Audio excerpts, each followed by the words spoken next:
Before Google, before social media, there was Usenet. Tina, the internet's public square, was a chaotic, text-based world of forums and discussion groups, mostly harmless chaos, till August 5th, 1996. On that day, hundreds of discussion groups were flooded simultaneously with bizarre, unintelligible messages. They made no sense. They weren't selling anything. They weren't insults. They looked like code. The phenomenon became known by the subject line attached to every message, the Markovian Parallax Denigrate. The users of 1996 were tech-savvy. They quickly realized the text wasn't random gibberish. It was generated using a Markov chaining, early, primitive form of artificial intelligence, text generation. Someone had fed a massive amount of data political speeches, religious texts, philosophical ramblings, sent to a machine, and it was spitting back a remixed, nonsensical version of humanity. But why?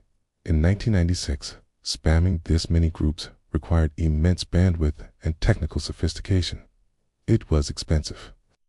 What was the goal? The early internet sleuths traced the messages back to a single email address at the domain watan.com.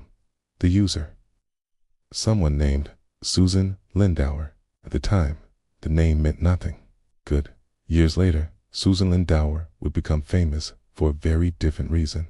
In 2004, she was arrested and accused of acting as an unregistered agent for Saddam Hussein's Iraqi intelligence agency prior to the 2003 invasion. She claimed she was actually working as a back-channel asset for the CIA. Suddenly, the nonsense spam of 1996 took on a sinister light. Was this an intelligence asset testing a new form of encrypted communication? Theories fractured. Some believed it was the digital equivalent of a numbers station-coded message sent out in the open, meant for a single sleeper agent who held the key. Others believed it was a CIA psychological operation designed to disrupt online communities, a stress test to see how the nascent internet would react to massive disinformation. The domain watan.com itself was a mystery. It didn't seem to host a website. It existed only to send these messages.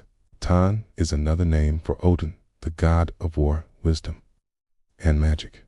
The spam eventually stopped. Susan Lindauer was declared unfit to stand trial.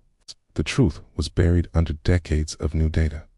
For Cicada 3301, before Eratus, there was the Markovian Parallax Denigrate, the internet's first ghost in the machine.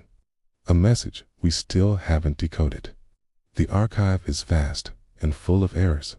Subscribe to Void Terminal to help us document them. Connection terminated.